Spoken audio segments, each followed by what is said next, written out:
Bem-vindos a mais um podcast de Universo Pecuária.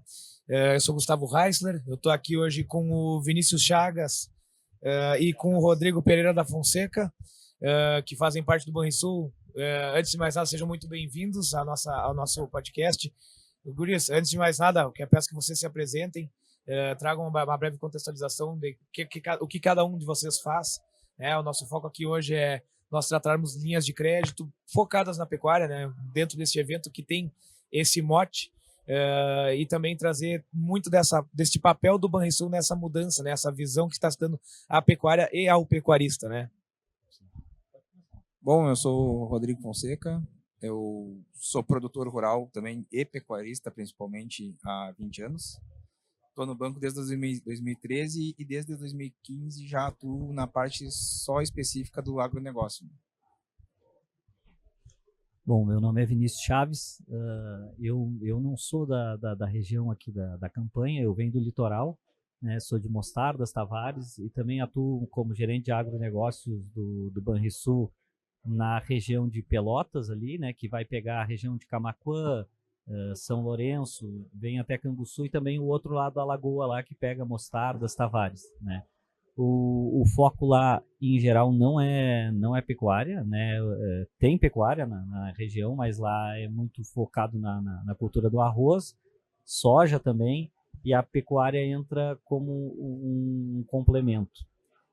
Mas assim, Gustavo, antes de qualquer coisa, queria deixar registrado aqui, né, nesse momento, que o evento me surpreendeu de uma forma positiva que eu não esperava, sendo muito sincero, assim, não esperava. Eu fui convocado porque um colega não pôde vir e tudo mais, e eu vim nesse sentido para suprir essa necessidade, e eu me deparo com uma pecuária que a gente, assim, embora saiba que existe, a gente desconhece, não tinha contato com esse tipo de pecuária de alto rendimento, sabe? Uma pecuária que não é só questão de comprar, tem todo um manejo, um planejamento e tudo mais, né? E isso aí me surpreendeu de uma forma positiva. Então, assim, eu trago primeiramente, assim, de uma forma mais protocolar, o abraço, o agradecimento do nosso diretor Fernando Postal, que não pôde vir nessa edição, né, do nosso superintendente Robson, e para dizer que a unidade de agronegócio está à disposição, está aberta, inclusive, para receber vocês, né? Tu é da CIA, no caso, eu assisti a palestra do Davi, mais a do Armindo ali. Vocês têm números impressionantes, e eu acho que a gente, como impulsionador, como agente financeiro, a gente necessita dessas informações para conseguir, no nosso negócio, ter uma segurança maior e entender mais a realidade do produtor. Sem dúvida, Vinícius, e é sempre um prazer para o produtor também, né? Para o produtor, para o meio agro como um todo, ter instituições como o Banrisul cada vez mais próximas, né? E tu tocou num ponto que eu acho super interessante a gente trazer um pouco, que é a questão da pecuária que dá dinheiro, né? A pecuária que dá lucro. Ela não é algo distante, na verdade ela é factível, esse que é o grande ponto, né?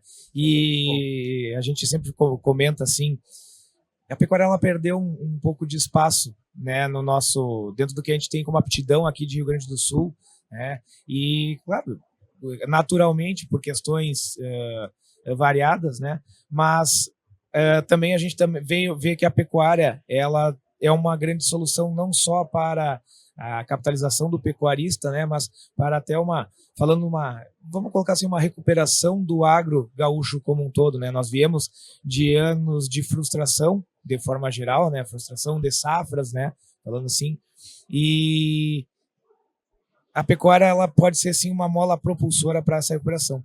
Mas vamos entrar aqui um pouco mais, eu queria entender um pouquinho melhor da atuação do Banrisul, né? A gente sempre não, mas usualmente, né, quando a gente fala de custeio, a gente fala de linhas de investimento, enfim, vocês vão poder dizer melhor do que eu. A pecuária ela sempre ficou num segundo plano. Sim. Correto? E eu queria entender um pouco desse movimento que vocês, como Banrisul, né, mas as instituições financeiras como um todo, elas, o que vocês entendem assim? Qual foi o motivador desse olhar para a pecuária agora, né? E queria que tu falasse também um pouco de como o Banrisul, né? Tu e o Rodrigo me explicassem um pouquinho como o Banrisul vem estruturando essas linhas de investimento. O que a gente pode dizer? O banco, de uns anos para cá, veio investindo forte na parte geral do agro, né? E a pecuária veio dentro de uma estruturação muito boa. Depois a gente vai comentar algumas coisas das linhas que tem. E, assim, justamente, que nem o Vinícius falou, tem que ter essa integração do produtor com o banco e o banco em si aprendendo com o produtor como criar as linhas da forma que o produtor precisa, né? Além dos investimentos que é para melhoria e futuramente uma geração de renda maior dentro da propriedade, também ter linhas acessíveis com as tuas perspectivas de venda, né? Então, dentro da parte ali que tu falou dos custeios, o banco ele criou um financiamento rápido de compra de gado que se adapta a cada categoria de animal. Então, por exemplo, o terneiro, até ano passado era um prazo de 2 anos diretos, sem pagar no meio do caminho, não tinha aquela parcela no meio, porque quebra, como é que, né, tô com o terneiro no campo, como é que eu vou ter que pagar a primeira parcela agora, né? Então, dá tempo do terneiro virar o boi, entendeu? Tu comprar um terneiro aí de 200 e poucos quilos, ou 180, e tu vender lá em 400 e pouco daqui a 2 anos, entendeu? Faz fazer a volta sem ter que desembolsar algum capital. Você consegue fazer o ciclo para poder pagar o seu custeio. Exatamente, né? É isso que o banco, né, entrou forte nessa parte da pecuária, agora o Vinícius deu uma complementada, mas assim, foi muito inteligente da parte da unidade nessa questão, né, de adaptar a cada categoria de animal o período do prazo do pagamento. Gustavo, é importante destacar isso aí, que além da questão do animal em si, do financiamento por cabeça do animal, também tem linhas de custeio para pastagem de inverno, para pastagem de verão, linhas de custeio para manutenção, né? Que aí, se nós for entrar na linha de custeio de manutenção, ali vai entrar desde medicamento, sementes e tudo mais. Ela fecha o ciclo completo, entendeu? Ela vai deixar um ciclo completo. Só que aí, reforçando a importância do evento de vocês, né? É justamente isso. Que esse recurso seja aplicado da melhor forma possível para trazer o melhor retorno possível para aquela atividade. Que não exista um desvio de recurso por uma finalidade ou outra dentro da própria propriedade e aquela atividade não seja vista de forma profissional. Eu acho que isso é o grande problema, e se a gente trazer para a pecuária, aproveitando tudo que a gente viu aqui nesses dias, começando pela abertura que o próprio presidente, nosso cliente, presidente da Farsul, eleito Domingos, mencionou na abertura ali, que a pecuária, há pouco tempo atrás vista como um grande problema para o efeito estufa, devido ao metano e tudo mais, pelo contrário, ela tem um efeito, se bem conduzido, entendeu? Através das linhas da formação de pastagem, do bom manejo dos animais, ela se anula ou até negativo, né? Voltando ao fato que o Davi também falou na palestra dele, que eu achei interessante. A pecuária ela tem um risco baixíssimo comparado a outras atividades do grão. Ontem teve uma palestra ali que eu fui prestigiar a fala dele, o nosso cliente também aqui de Pedras Altas, aqui próximo a Bagé, o Gabriel. O Gabriel tem uma propriedade modelo, a gente conhece lá, um baita cliente. Mais de 90% da produção de soja dele é irrigado, né? Ele tem uma boa parte na pecuária, e ontem até na palestra ele mencionou e sempre reforçou isso para nós. Mesmo com toda essa porcentagem dele de soja irrigada, com risco reduzidíssimo, o medo dele é o grão. O medo dele é o grão, ao contrário da pecuária. Vinícius, perfeita a tua colocação, né? A pecuária ela tem uma resiliência maior, né? A pastagem ela tem alguns momentos críticos, como a própria produção de grãos, né? Mas ela tem uma capacidade de recuperação maior. Então, claro, sem dúvidas, a pecuária ela tem não só a resiliência, né, mas também ela entrega serviços ambientais, como tu bem mencionaste, principalmente quando a gente pensa em gases de efeito estufa. Isso foi um tabu durante muito tempo, né, sem dúvida nenhuma. a gente vê, de fato, muitas propriedades com um balanço de carbono negativo, né? Ou seja, estão tirando mais da atmosfera do que emitindo, né?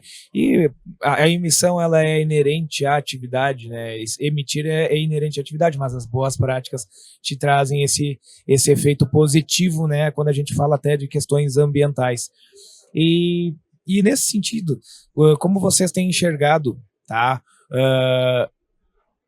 Essas linhas de crédito, como vocês têm estruturado elas, tá? Eu queria entender também quais as grandes diferenças, né? A gente está falando de lavoura, a gente está falando de pecuária aqui. Quais as grandes diferenças que vocês enxergam aí nas linhas de custeio, financiamento, enfim, entre a lavoura e a pecuária? Não, eu vou só complementar ali uma linha importantíssima, tá? Que a gente utiliza vem utilizando, e ela trocou de nome, há pouco tempo atrás era o ABC, que aí vai entrar, agora ela entrou numa linha de Renovagro, né, que dentro dessa linha ela é financiada em 10 anos, é um prazo de 10 anos, né, a taxa dela muda conforme o ano agrícola, agora nesse ano agrícola ela está em 10%, dependendo da finalidade, pode chegar até 8,5%, mas em geral 10%, ela vai financiar toda a correção de solo, tá, calcário, fosfatagem, KCl, com correção de solo conforme a análise pedir ali, né? E também dentro o limite dela é 5 milhões, mas dentro do total que tu está financiando, 30% pode ser destinado à finalidade de custeio, né? Então assim, tu monta todo o teu projeto para uma correção de solo, né? E aí tu ainda pode financiar a semente do azevém, a semente do colichão, a adubação para essa finalidade. Então, assim, isso aí ela vai de acordo com a prática ambiental, que aquela terra ali tu vai conseguir ter uma maior produtividade na mesma área, né? E eu acho isso interessantíssimo, sabe? Porque aqui é que eu consegui ver que numa mesma área tu consegue produzir muito mais, sabe? Eu venho do arroz, então assim, fazendo um paralelo, né, do que existe do arroz lá, quando eu comecei a conviver com arroz em 2016, só fazendo esse paralelo rápido, a gente visitava uma lavoura, se falava lá em 200 sacos por quadra, 190, 220, 250, quando muito se colhia uma boa produtividade. Com a mudança com tecnologia, né, e aí também tem que ressaltar outras entidades aí, como a Embrapa, que tem uma pesquisa fantástica, né? Eu conheço alguns pesquisadores da Embrapa, que inclusive lá em Mostardas desenvolve algumas variedades. Hoje, 300, 400 hectares, 400 sacos por quadra se tornou normal. E eu vejo que esse mesmo investimento que se fez nessas lavouras de grão tá acontecendo esse movimento na pecuária, né?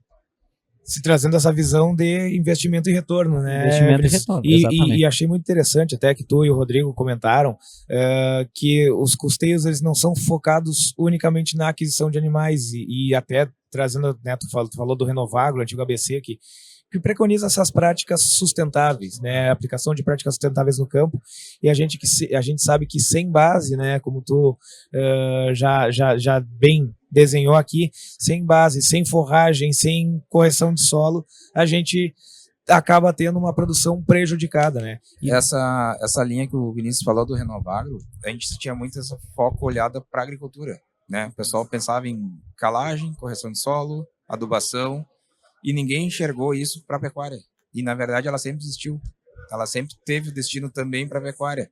Tu consegue fazer desde as cercas da volta, né, algum ajuste de implantação de pastagem perene, Tifton, pode englobar também alguma coisa de equipamento de irrigação. Tudo tu pode fazer isso. Qual que é a vantagem dessa linha? O prazo.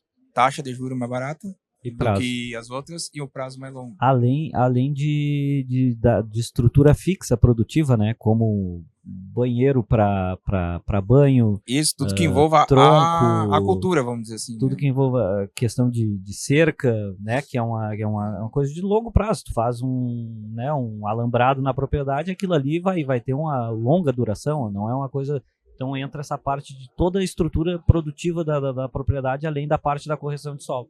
Acabam sendo ferramentas, né, que impulsionam a pecuária, sem dúvida.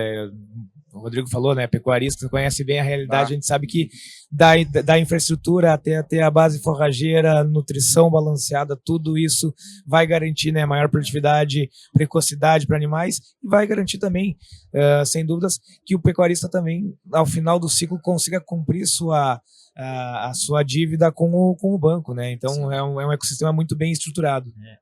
Importante reforçar também que essa linha ela engloba todos, porque nós dividimos ali Pronaf, né, que seria o menor ali, varia o módulo conforme o município, né? Pronamp e demais, né? Nós falamos em 10%, que comparado a uma Selic de 15% que está hoje, né, 10% é um juro atrativo. Nós trazendo para um produtor menor, e a gente viu aqui, e tu como atuando na área, independente da área menor, se ela é bem conduzida, ela pode te gerar uma lucratividade. Tu não precisa de uma grande área para gerar uma boa de produtividade. E trazendo para a questão Pronaf, que seria o menor, essa eu estou falando da mesma linha, ela só tem um outro nome, que é bioeconomia daí, mas é o Renovagro para Pronaf. Tá, nós estamos falando em 3% ao ano. Oportuniza, né, todo tamanho de produtor, né, vamos colocar assim, né, traz inclusive essa questão da inclusão social de diferentes modelos, né, produtivos. Sim. E, sem dúvida, é muito atrativo ter 3% ao ano, Vinícius, é isso mesmo? 3% para a Pronaf, né? Sim, Pronaf. sim, mas 3% ao ano é um juro baixíssimo, irrisório. Não, é um juro irrisório, vamos dizer assim, se tu conduzir de uma forma profissional, né, isso aí a gente tenta, nós estávamos até conversando sobre isso, o Rodrigo atua mais aqui na região de São Gabriel, eu mais para baixo. A qualidade da assistência técnica ela tem que ser muito bem vista. O produtor ele tem a função de produzir e o dia a dia na propriedade, a gente que visita conhece produtor, tá em constante contato com eles, né? A gente sabe do dia a dia pesado que é um produtor, mas ele quando ele for escolher a assistência técnica dele, ele tem que ter um parceiro mesmo, sabe? E eu queria até entender um pouquinho, Vinícius, agora tu já levantou essa bola. A questão da assistência técnica, ela entra nos planos de custeio, de investimento de vocês? Sim, todos os projetos, eles, né, aliás, todas as linhas de crédito, eles têm que ter um projeto feito pela assistência técnica, seja técnicos particulares ou Emater, né? Então, só que, é que nem o Vinícius falou, quando tu busca uma assistência técnica boa, bem estruturada, ele te dá um apoio. Não é só fazer um projeto num papel ali, coisa, ele tem que te dar um apoio para ver o acompanhamento, para aquilo ali dar realmente o resultado que se espera, né? E até paralelamente aqui eu queria elogiar vocês pela organização do evento. O Vinícius falou, sou de São Gabriel, uma cidade ao lado, mas Lavras, por incrível que pareça, ela está dando aula na pecuária, né? Não é de hoje, já faz de anos, seja pelos remates, seja por tudo. E agora mostrando, abrindo a cabeça do produtor, indo para esse lado da pecuária intensiva, porque a nossa região aqui antigamente era 100% extensiva, vamos dizer assim, né? Tu estava lá no campo, agora não, com essas formações de pastagem, adubação, e nessa parte que o banco anda. Quando tu não precisa do investimento, tu quer alguma coisa mais curta, tem a parte do custeio. Ele tem um parâmetro por animal, que aquilo ali serve para tu manter aquele animal no campo por um período de tempo, normalmente é o prazo de 1 ano. Então, tudo isso é um auxílio ao produtor a intensivar a sua atividade, vamos dizer assim. Perfeito, Rodrigo. Não, e é justamente a intensificação, ela faz parte do processo que o próprio Vinícius falou antes. Vi resultados excepcionais aqui. Essa intensificação, ela faz parte do processo, né? Hoje a gente está passando por um processo que o produtor rural tem que se profissionalizar, digamos assim, cada vez mais, buscar alternativas, tecnologias, mas também processos produtivos, né, para que ele consiga lograr esses resultados aí que o Vinícius muito bem comentou e também consiga aí expandir o seu negócio, né? A gente tem uma oportunidade bárbara agora, neste momento, porque olhando o mercado pecuário, né, Vinícius, Rodrigo, a gente está saindo de um ciclo de baixa, a tendência é que a gente entre num ciclo de alta na pecuária. Então agora talvez, é talvez, o a ápice, gente, né? Vai é vir, isso, né? talvez a gente esteja vivendo um momento ímpar nesse sentido, onde a gente consegue fazer, né, através das ferramentas do próprio Banrisul, a gente consegue fazer essa construção, né, para que o produtor também, simplesmente por se intensificar a produção e produzir mais, ele já ganha mais. Mas quando ele aproveita o momento de mercado, ele exponencializa o negócio dele. E uma coisa que antigamente o produtor tinha uma visão era muito tentar melhorar a qualidade do gado e a coisa só na genética. Só que genética hoje em dia, com as tecnologias que tem, é fácil de tu adquirir uma genética. Tu tem que conseguir juntar a genética com a comida. E é essa parte da comida que agora que a gente está começando a falar que o produtor tem que mudar essa visão e entrar nesse rumo, né? Perfeito. Não, Rodrigo, a gente costuma brincar, né? Não adianta tu ter uma Ferrari na estrada de chão. Exatamente, exatamente. E aí, voltando à parte da estrutura, mais do que importante, tá? Existe também, assim como existe a linha para financiar o gado, para financiar a pastagem, a adubação, o melhoramento do solo, existe também as linhas de irrigação. Né, que uma pastagem irrigada, o nosso próprio cliente ontem ali falando que 100% das pastagens dele é irrigado, e não que tu vá começar irrigando 100%, né, mas os prazos também são muito atrativos, taxas de juros também muito atrativa. Então, quando vê o produtor já está bem estruturado, tem a sua estrutura produtiva pronta, não é mais um fator de segurança para ele lá, embora a gente, reforçando aqui, a segurança da pecuária frente a outra atividade de grão, ela se mostra muito maior, né? Embora não te dê um lucro, uma alavancagem muito grande, dependendo do cenário, o prejuízo te deixar na mão é muito mais difícil. Né? É muito mais difícil. Então, assim, falando em linhas de irrigação também, tanto para construção de reserva, de reservatório, quanto para sistema de irrigação mesmo, canhão, o sistema... A irrigação ela acaba sendo um seguro, né? Claro, trazendo aqui para a pecuária, mas para a pecuária, para a lavoura, enfim, ela acaba sendo um seguro, né? Sem água não se produz, a gente sabe disso. Então, mitigar esses fatores climáticos, né? É sempre uma baita estratégia, pensando nesse sentido de garantir. E a irrigação também, ela gera um fluxo de caixa mais contínuo, né? Tu consegue manter a tua produção produzindo, na verdade, ganhando peso, para tu ter a venda no cronograma mais ou menos certo, né? Perfeito, é justamente essa questão da estabilidade que a pecuária já entrega, mas quando tu põe uma irrigação, tu melhora esse cenário. Outra linha interessante que a gente, que ela entrou faz 2 anos, não existia essa linha, tá? É uma linha basicamente nova, que veio ajudar muito o produtor que não é Pronaf, porque para a Pronaf, assim como o Rodrigo comentou, a linha de custeio que pega os ciclos da recria e da engorda, que dá 2 anos, que ajusta esse ciclo e faz com que o produtor consiga ter uma margem grande.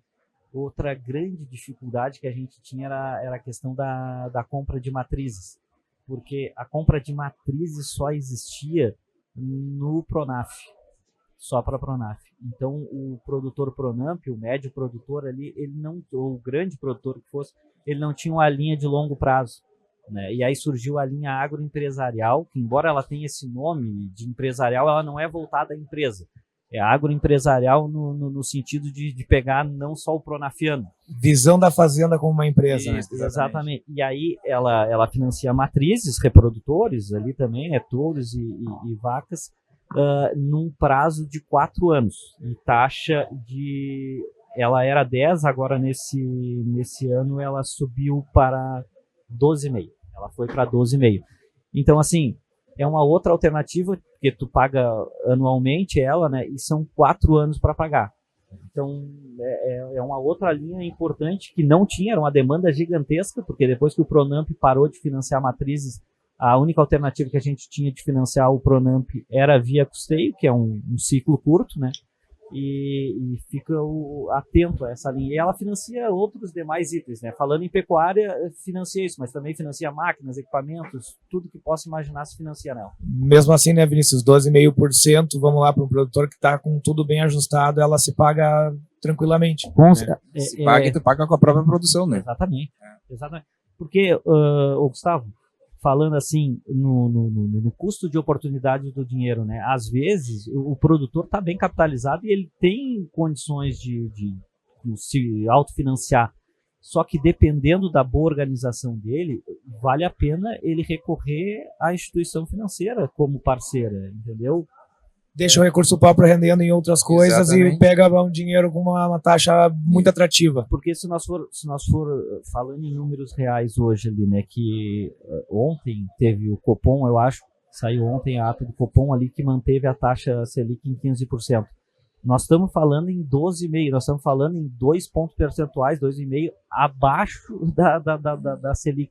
Então, é muito atrativo para o produtor, né? Claro, já se teve taxas menores, mas isso vai sempre variar conforme o cenário. Eu ia né? dizer, é muito atrelado ao cenário econômico, né? Macroeconômico também, então, mas com certeza, uma taxa abaixo da nossa, uma taxa de juros, né, de financiamento que está abaixo da taxa básica, sempre se torna atrativo, e ainda mais quando tem uma atividade que tu consegue exponencializar, consegue fazer essa rolagem, digamos assim. Exatamente. Não, e por sorte a pecuária agora está mantendo o preço com a tendência de suba, né? Pelo que estão falando. Né? Então o ciclo ainda vai chegar no auge. Então a gente tem uma margem para frente ainda que a tendência é ainda dar uma elevada ou se manter. Isso, tu tendo esse planejamento, fecha tranquilo a matemática, vamos dizer assim, do negócio. E provavelmente um dos melhores momentos aí. Exatamente. Nos últimos anos. Nós já em 2 oportunidades estudos internos do banco, né, de mercado, a gente assistiu algumas palestras e eu tive a oportunidade de participar de uma ali na Expo Inter, e o consultor falou de diversos cenários, né, soja, arroz, trigo, né, mas falando da pecuária. Aí eu não vou demonstrar dados assim, porque não me lembro de cabeça, mas uma frase que me marcou muito, que ele falou que o cenário para a pecuária 2026, 2027 é um cenário muito favorável. E aí, tendo como base o preço do bezerro, né, que é um balizador, ele falou que hoje no Brasil, a média que está se praticando no Rio Grande do Sul, 11, 12 reais o quilo do bezerro, nos Estados Unidos está em torno de $10, numa conversão de 50 e poucos reais o quilo. Proporção 5:1, vamos dizer assim. Né? E aí teve, quando abriu para perguntas ali, um participante perguntou assim se ele teria uma projeção de preço do bezerro para o próximo ano. E ele reforçou assim, ó, não tem como mudar essa previsão, mas são patamares nunca visto antes. Ele puxou um histórico longuíssimo, sabe, e patamares nunca vistos, ele falou. Porque da questão do abate das fêmeas, né, claro que ele acha que isso vai ter retenção de fêmeas e o número de matrizes daqui, só que são ciclos longos, né. Perfeito, Vinícius. É exatamente esse ponto que eu ia tocar. A questão é, a gente passou por um período de máxima de abates de fêmeas, né, no último ano, pelo menos, e qual é o grande ponto, né? Para nós termos novas fêmeas que vão gerar terneiros, né, bezerros, como tu disse, isso leva um certo tempo. Então, essa reposição do mercado ela não é imediata. Então, pode sim, acredito que pode ter uma influência muito grande até na questão do comportamento do preço. Queria fazer uma pergunta para vocês dois, entender um pouquinho assim. A gente tem muita integração lavoura-pecuária, né, aqui no Rio Grande do Sul, rodando, vamos lá, no verão roda arroz, milho, soja, e o inverno com pecuária. Esse produtor que quer custear a integração, ele tem que fazer 2 linhas de investimento, de custeio, de investimento distintas? Sim. Cada cultura tem o seu parâmetro, né, e suas características, né. Por exemplo, a soja, tu tem que fazer no custeio normal, tu financia ela de julho a dezembro, né? Depois, gado, tu tem o ano todo. E as lavouras elas têm um prazo de vencimento. Normalmente o vencimento das operações é 60 dias após a colheita. Então, vai ali por junho, final de maio, junho e julho, o máximo do vencimento. E o pecuário não, no momento que tu tira um custeio, por exemplo, em outubro, né? Antes era 12 meses. Esse ano a agrícola teve uma leve mudança, caiu para 10 meses. Mas é detalhe, vamos dizer assim, antes era um ano certinho, tirava em outubro, pagava em outubro, né? Então era esse ciclo que os clientes se acostumaram. Né? Reforçando que Eu anotei bem aqui, a manutenção e a formação de pastagens de inverno e verão, ela se manteve 12 meses, né? E a taxa de juros, custeio, falando de custeio daí, né? Taxa de juros Pronaf 8%, nesse caso, né, de custeio, para a formação de pastagens, Pronamp 10%, e os demais é 14%. Os demais é 14%.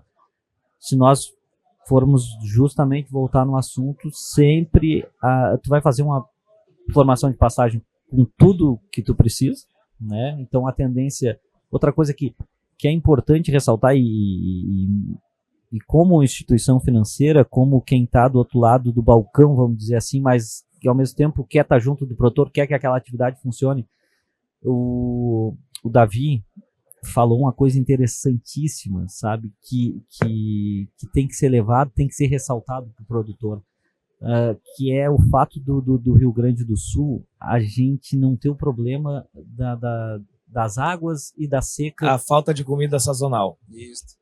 A gente tem uma oportunidade gigantesca, né, e a parte do inverno, no caso aqui, que seria uma parte mais difícil para quem não investe, pelo contrário, tu consegue investir com mais segurança, porque é quando tu vai ter umidade, aquelas cultivares estão adaptadas à nossa realidade, então é fantástico. Eu acho que essas informações têm que ser levadas para dentro da nossa instituição, para nós melhorar os nossos processos, entender melhor essa pecuária de alta performance, e assim, ó, eventos como esse, que não dessa amplitude, né, que o evento tem o nome que merece, de ser o universo pecuário mesmo, mas de microeventos, né, junto aos sindicatos, aí mais uma vez parabenizar o presidente Francisco, que isso seja levado para mais sindicatos, para que atinja o maior número de produtores possíveis.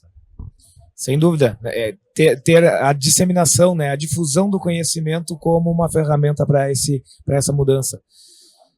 Rodrigo, Vinícius, antes de mais nada eu queria agradecer a presença de vocês, é sempre um prazer ter parceiros como o Banrisul num evento como o nosso Universo Pecuária, e queria, enfim, mais uma vez ressaltar a importância, né, do trabalho que vocês estão fazendo, focado na pecuária, né? A pecuária que, como a gente bem sabe, durante um bom período ficou um pouco escanteada, e agora vejo que ela está retomando aí um papel de protagonismo muito forte aqui no nosso estado. Então, ficamos muito obrigado. Quero convidar todo mundo que está nos assistindo a seguir acompanhando os materiais aí do Universo Pecuária, e até a próxima. Eita, muito obrigado. Bom, para fechar, muito obrigado, Gustavo, aí na tua pessoa, parabenizar toda a organização, e muito feliz. O banco investe desde quando terminou a Expo Inter, já se falava em universo pecuário dentro da unidade de agro, da importância disso, e o banco sempre presente, sempre à disposição de vocês, dos clientes, de toda essa cadeia que faz o agro girar. Muito obrigado mesmo, tá? E um excelente evento. Maravilha, contem conosco.